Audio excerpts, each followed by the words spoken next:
आज शेताकडे जातेवेळी वातावरण एवढं छान झालं होतं, असं वाटत होतं जातेवेळी पावसात भिजत जावं की काय. आणि श्रेयाची तब्येत थोडीशी ठीक नव्हती म्हणून तिला स्वेटर वगैरे घातलं होतं मी. वाटत मुलं मस्त त्यांची शाळा सुटली आहे तर त्यांचं खेळणं चालू आहे. आता शेतात तर काही व्हिडिओ वगैरे घेतले नाही मी. तिकडून लगेच इकडं आईच्या प्लॉटवर आले आणि कॅमेराचा वेळ माणसांना असते पण प्राण्यांना नसते. आता हे समोर दिसेलच तुम्हाला.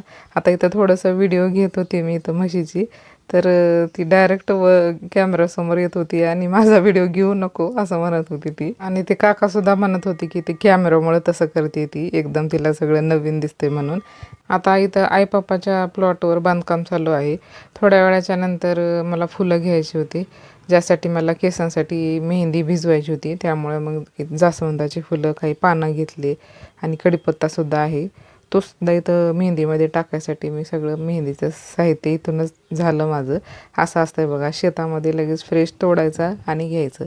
आता तिकडं आमच्या प्लॉटवरती सुद्धा आहे हे जास्वंदीचं झाड. आता इथं जास्त लागले होते आईच्या प्लॉटवरती म्हणून आता मी इथं फुलं वगैरे घेतली. गुलाबाच्या कळ्या लागलेल्या आहेत, एवढे छान फुलं लागले होते.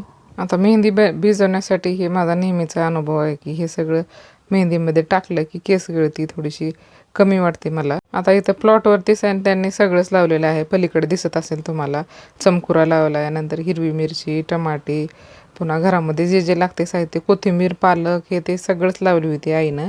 पण आता सध्या घराचं बांधकाम चालू आहे त्याच्यामुळं बांधकामात बरंचसं सगळं गेलेलं आहे. ते मध्ये जाऊन थोडंसं बघून आले आणि आता निघायचं आहे. आणि अशा प्रकारे चालू आहे बांधकाम. आता मधलं काही शूट वगैरे बाहेर आल्यावर श्रेयाचा खेळ हा मात्र ठरलेला आहे.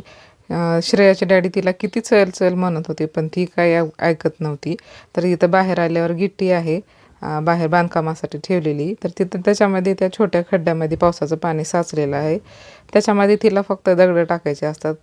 तर असा आहे असा छोटासा व्हिडिओ आवडला असेल तर लाईक, शेअर, सबस्क्राईब करायला विसरू नका. भेटूया पुढच्या व्हिडिओमध्ये.